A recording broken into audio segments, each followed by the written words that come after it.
پیش ہے شہرنامہ آواز۔ شاید یہ تاریخ میں پہلا واقعہ ہوگا کہ کسی وزیر اعظم کے انتخابی حلقے میں اس کی گمشدگی کے پوسٹرز چسپاں کیے گئے ہوں۔ ویسے تو جمہوریت میں احتجاج درج کرنے کے متعدد طریقے ہوتے ہیں، مگر کسی وزیر اعظم کے پارلیمانی حلقے میں ایسے پوسٹر چسپاں کیے جائیں کہ وہ غائب ہے، کوئی معمولی بات نہیں ہے۔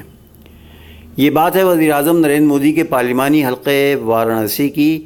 یہاں کچھ لوگوں نے وزیر اعظم اور مقامی رکن پارلیمنٹ نریندر مودی کی گمشدگی کے پوسٹر چسپاں کر دیے ہیں۔ بہرحال ابھی تک یہ نہیں پتہ چل سکا ہے کہ پوسٹر کس کی طرف سے لگائے گئے ہیں۔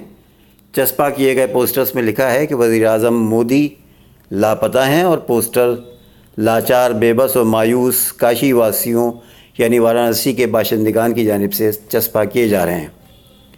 پولیس وزیر اعظم مودی کے پوسٹر لگانے والوں کی تلاش میں مصروف ہے۔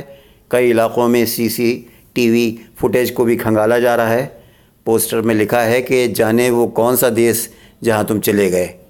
وزیر اعظم مودی کی تصویر کے ساتھ پوسٹر کے نیچے یہ پیغام بھی تحریر کیا گیا ہے کہ آخر جب یہ وارانسی میں ووٹ طلب کرنے کے لیے آئے تھے انہیں تبھی دیکھا گیا تھا۔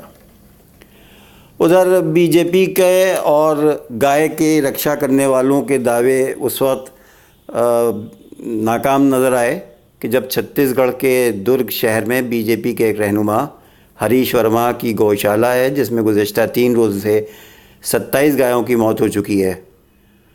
ویسے ذرائع کا کہنا ہے کہ حال ہی کے دنوں میں 200 گایوں کی اموات ہو چکی ہیں۔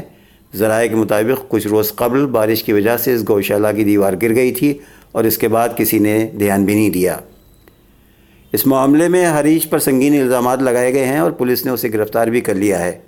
گایوں کی اموات کی وجہ غذا کی کمی اور بھوک بھی مانی جا رہی ہے۔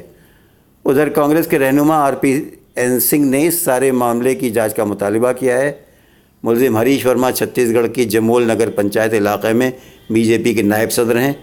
جمعے کے روز انہیں پولیس نے غداری اور لاپرواہی کے الزام میں گرفتار کر لیا ہے۔ واضح رہے کہ جس گوشالہ میں 200 گایوں نے تڑپ تڑپ کر دم توڑ دیا، اس کے مین گیٹ پر BJP کا انتخابی نشان کمل کا پھول بنا ہوا ہے۔ رپورٹ کے مطابق یہاں کی گائیں بہت کمزور اور ان کی پسلیاں صاف دکھائی دے رہی ہیں۔ گزشتہ ہفتے موت کی شکار ہوئی گایوں کے باقیات بھی ابھی تک یہیں پڑے ہیں۔ میڈیا رپورٹوں کے مطابق مقامی باشندگان اور افسران گایوں کی اموات کے لیے ہریش ورما کو ہی ذمہ دار ٹھہرا رہے ہیں۔ وہیں ہریش ورما کا دعویٰ ہے کہ ان کی پارٹی یعنی BJP نے اس گوشالوں کو چلانے کے لیے ضروری سالانہ فنڈ فراہم نہیں کیا۔ آج کے لیے بس اتنا ہی، کل پھر ملیں گے انشاءاللہ۔ خدا حافظ۔